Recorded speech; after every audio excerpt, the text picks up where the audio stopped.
Hello, everybody. Thanks for stopping by to check out part two of me toilet training my cat Mavi.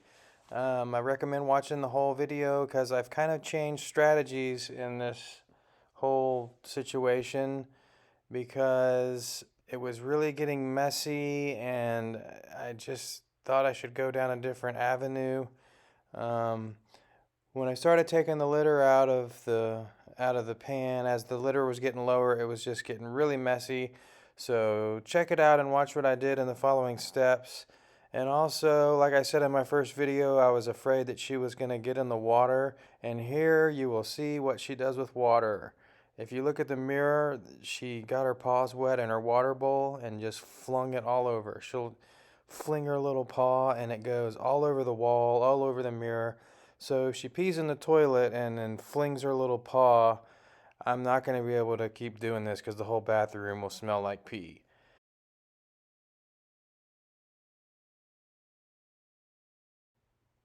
Here you can see her in the bathroom and she had no problem making the transition. Her litter box being moved places, up onto the toilet. She jumped right up and used it immediately, and all week she's been using it with no problem. She remembered where it was, no accidents. The aluminum pan has held up really well. You can tell that it's sturdy. I mean, she's jumping on it, standing on it. It hasn't had any problems holding her weight. It's been really safe. And this is what it looks like when she uses her litter box. But the only thing is I've been worried about her posture. Her feet are still in the litter, as you can see. She's completely in the toilet and she's not standing on the rim yet, which she needs to do. She needs to start getting her feet out. So that's another big problem with this system. And as I talked about in video one, I put tape around the rim, and you can see here it was actually a lot worse on the other side, but you could see the litter that was all stuck to the tape. It was pretty messy, and I think it did help, but you can't use the toilet if you tape it. So, I mean, look at how much litter is around the rim, and this toilet did not have tape around it, so, and it spills out. I mean, you can see how it goes underneath the rim of the toilet seat there and will spill on the floor.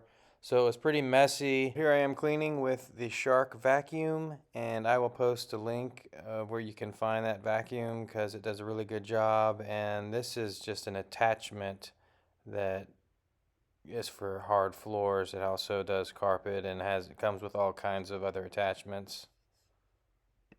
So now you can see how deep the litter is. I pretty much filled the pan up really full, and I realized that to get to step two, you need to kind of get the litter down to next to nothing, just in the bottom of the pan before you cut a hole in it.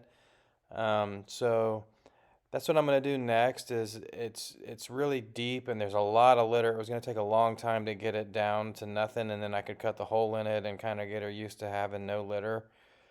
Um, and that's what's going to happen next. Is you'll see me starting to empty some of this out. But that was kind of the problem with this process, is I realized after I did this, so I'm going to show you, but after I took all the litter out of the pans, it got really messy. I mean, if you can just imagine when there's hardly any litter in there and then they use the restroom in there, and they go and scratch and cover and everything, it's disgusting. Um, it started to get all over her feet, all of her feet. I mean, front and back paws were gross. And she would fling her feet just like she does water. I mean, she'd scratch and try to cover, and there's not very much litter. So it would get stuck to her paws, and then she'd fling it, and it was all over the wall in the bathroom, stuck to the wall. And I'm just being real here, but um, it's a messy process, and I really started to get discouraged. I was like, man, and I still am. If this is what happens, and she ends up splashing in the pee pee water when she's done, and then flinging her paws all over the wall, and my bathroom drywall gets soaked up with cat pee water, I'm not going to be able to live like that. So I'll have to go back to a litter box if that's what happens. But you can see here in the video, I took a lot of that out because you got to get it down low before you cut cut a hole in it, obviously, because it's just going to drain out anyways. I mean, if there's a bunch of litter, you can't have 3 or 4 inches thick of litter and then cut a hole in it, because it'll just spill through the hole anyways. Um, but yeah, so it got really messy, and I'm kind of discouraged because I won't be able to have her peeing on the toilet if she ends up splashing in the water and flinging it everywhere. Um, but that's where I'm getting ready to make a change here coming up, and this is just the second bathroom I'm showing you here that it was a pretty full pan, and I'm emptying it out, and the second bathroom as well. And if you have the resolve to make it through this and cut a hole in the pan, more power to you. And like I said, this is a learning process for me, and I may have to go back to trying to use the pan. I mean, if this other way that I'm going to show you in a minute doesn't work, I may have to go back to trying to cut a hole in the pan. But I mean, if you can only imagine when you have hardly any litter in the bottom of a pan and a cat pees in it and then tries to cover up, it's just like a muddy, soupy mess, and it goes all over their feet, and they jump on the floor, and the floor has pea-soaked clay all over it, and it gets everywhere. It's really messy.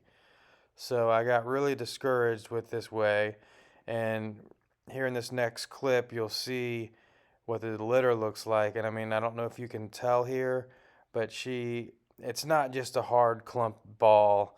It's been smushed. She stepped in it.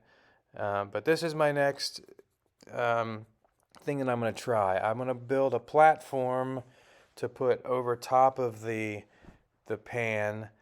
Um, so, and this makes a lot more sense to me. I mean, I'm going to build this cardboard platform, cover it in duct tape, so if it gets messy or whatever, I can wipe it off. It's a little more durable. The cardboard won't just soak it up.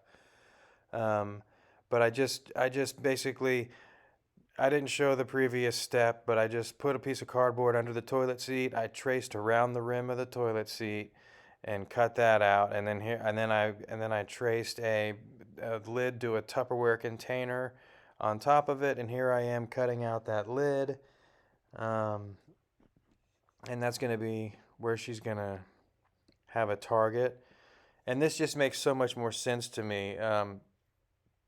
This cardboard will sit over top of the litter box. I can keep the litter box really full of litter, so it'll make a hard clumped ball of, I mean, the clumping litter will work because there's still a bunch of litter in there that can absorb. It still will have enough absorbency to absorb it all and make a clump.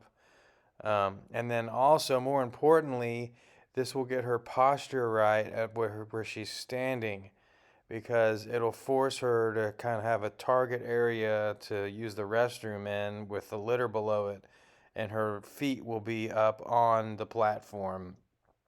So she'll get used to having her feet up on the platform and going down into using the restroom down into the hole through the hole.